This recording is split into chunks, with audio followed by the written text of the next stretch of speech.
Et si la véritable source des problèmes d'Haïti ne se trouvait pas là où tout le monde regarde?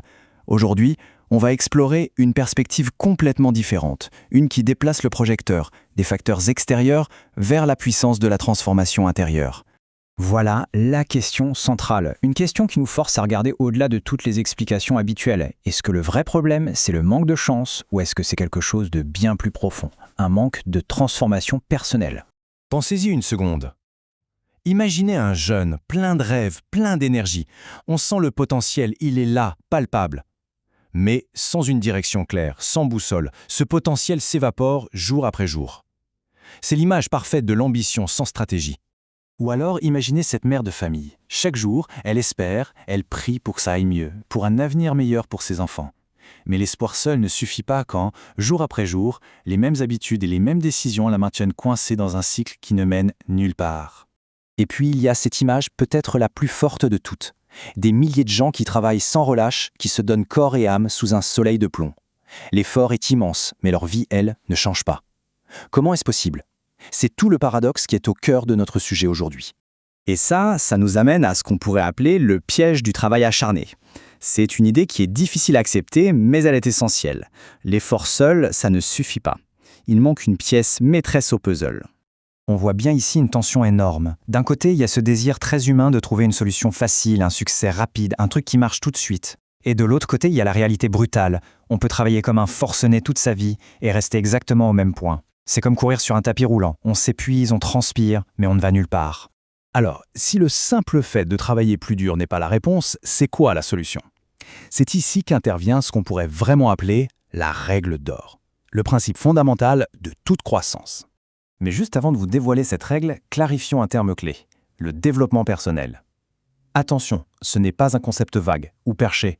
Non, c'est très concret. C'est l'acte de se bâtir soi-même, brique par brique. C'est renforcer ses fondations intérieures pour que tout ce qu'on construit à l'extérieur soit enfin solide.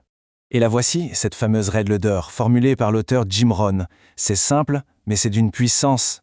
Le niveau de sa vie ne dépassera jamais le niveau de son développement personnel. Pensez-y, ça veut dire que notre monde extérieur est le simple miroir de notre monde intérieur. Pour changer sa vie, il faut d'abord se changer soi-même. C'est une loi aussi fondamentale que la gravité. Bon, d'accord, c'est une super idée, mais concrètement, ça veut dire quoi se transformer? Comment on passe de ce grand principe à des actions de tous les jours? Parce que, bien sûr, il ne suffit pas de lire un livre ou d'avoir une prise de conscience d'une minute. C'est un vrai processus de construction. Le chemin de la transformation, en fait, c'est une suite logique. Tout part de la pensée. Il faut oser remettre en question ses certitudes. Ensuite, ces nouvelles pensées nous amènent à prendre de meilleures décisions. Logique. Ces décisions nous poussent à acquérir de nouvelles compétences, des compétences qui créent de la valeur. Et c'est seulement avec ces compétences qu'on peut enfin bâtir sur du solide, la discipline, la vision et l'influence nécessaires pour changer pas seulement sa propre vie, mais aussi son environnement. Et cette logique, elle est juste implacable.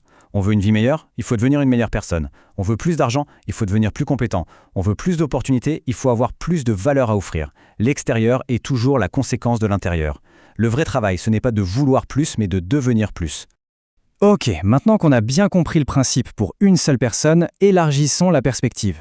Comment est-ce que ce principe de transformation individuelle peut s'appliquer à l'échelle d'un pays tout entier? C'est là que le concept devient vraiment, vraiment puissant.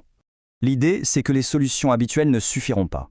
Avoir plus de diplômés sans vision ou ajouter plus d'heures de travail sans stratégie, ça ne fera que maintenir le statu quo. Le véritable enjeu, ce n'est pas une question de quantité, faire plus de la même chose, mais de qualité. Il s'agit de changer la nature même de l'action, et pour ça, il faut d'abord changer la nature des acteurs. Et on arrive à la thèse la plus forte.